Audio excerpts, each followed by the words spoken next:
Rosalia. Hello po. Ako nga po pala si Domiling Garson Tendido from University of Eastern Philippines main campus. I taking up Bachelor of Science Criminology, fourth year college. Apat po kami magkakapatid, lahat babae at ako po ang panganay at ako po ang maganda. At saka nandito pa ako ngayon para sa scholarship po ng DSWD.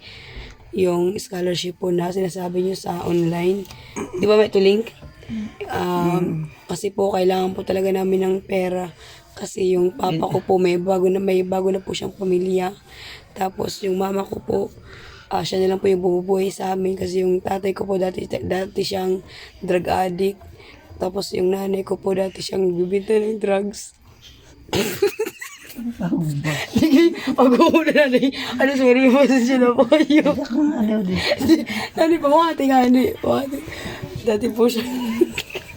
Dati po ang nanay ko drug dealer. Nanay, nanay. Dati po yung nanay ko drug dealer. Kaya po siya tumapa ng ganun. Pag tinama ka, seryoso dapat.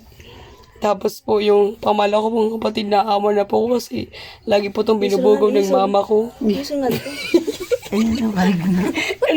Seryoso Nga, yun. isul. Seryoso yun. Binubugaw po siya ng nanay ko na ibenta na yung katawan niya sa online. Tapos po yung perang napupunta sa amin para tatabi. Itong sinusuga lang po ng nanay namin. Opo. Kasi ano di. Nanay, pag seryoso na nanay, pag ako nag-sorry, nanay ba bumati? Yeah. Kaya po siya lumaki ng ganun kasi po, bata pa lang po natin po siya naging prostitute sa Maynila. Dak man daw. Dak na sasabot niya prostitute. Ay, pag seryoso na nanay, dito mo yung mag-ginawa. Dak pa Nay, ba? wati. Nay, pag sinuli na nanay. No. Dati po siya nakasala sa sumali po siya dun sa mga bar-bar. Sumasaya po siya, nakapanty po, sinasaya po yung Magdalena. Tapos po wala po siyang suot na damit para lang po may papatos na sa pag-aaral namin. Gari, utang na lang. Nay, pag seryoso na nanay. No. Ano, nanay, pamati. Upayo na. Yak na lang, ganun May pag di na maiing. Nanay, 4 minuto na nanay, kailangan mag-COVID Pag ba? Ako di. At Tapos- ngayon po, may duty po siya ngayon. May sasayaw po siya ngayon sa kanto.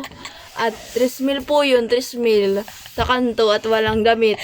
Kahit na papatusin niya po para lang may makain kami. Yun talaga yung nanay namin.